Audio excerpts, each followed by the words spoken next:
BSNL Connecting India. தின அறிவு செய்திகள்.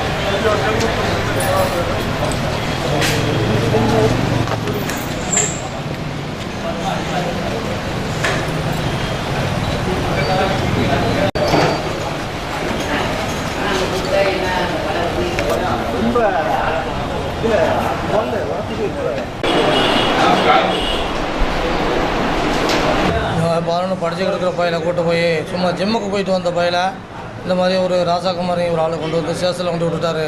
களை வந்துட்டு போயிட்டான், அதை களை வந்துட்டு போயிட்டான், இந்த களை வந்துட்டு போயிட்டான்ட்டு அவன் படிப்பெல்லாம் கெட்டு போச்சு. அவன் இந்த மாதிரி கொண்டு ஸ்கூலில் விட்டோம்னா ஸ்கூலில் இருந்தவங்க கேஸ் போட்டிருக்கு, இந்த மாதிரி சேர்க்க மாட்டேன் செய்ய மாட்டேன்னு சொல்லிட்டாங்க. இந்த மாதிரி நாங்கள் இந்த மாதிரி ரொம்ப தாழ்த்தப்பட்ட மக்கள், எங்களுக்கு ஜாதி சான்றிதழ் ஒன்றும் கிடையாது. அங்கேருந்து சுப்புலட்சுமிங்கிற பொம்பளை தான் ஒரு 1.5 மணி நேரத்தில் கேஸை போட்டு நாங்குநேரி ஸ்டேஷனில் கொண்டு போய் அந்த மாதிரி விட்டுருச்சு. இந்த மாதிரி குழந்தைகளுக்கு வந்து சர்டிஃபிகேட் எதுவும் கொடுக்க மாட்றாங்க. ஜாதி சான்றிதழ் கேட்டோம்னா நீங்கள் காட்டினாக்கும் கிடையாது அப்படிங்கிறாங்க. ஜாதி சான்றிதழ் கேட்கும்போது பிஓ சர்டிஃபிகேட் கொடுக்க மாட்டாரு, ஒன்றும் கொடுக்க மாட்டாரு, காட்டினாக்கினே இல்லை அப்படிங்கிறாங்க. தாலுகா ஆஃபீஸில் கேட்டிருக்கோம், விஓ ஆஃபீஸில் கேட்டிருக்கோம், யாரும் எங்களை வந்து கண்டுக்கிறதே கிடையாது.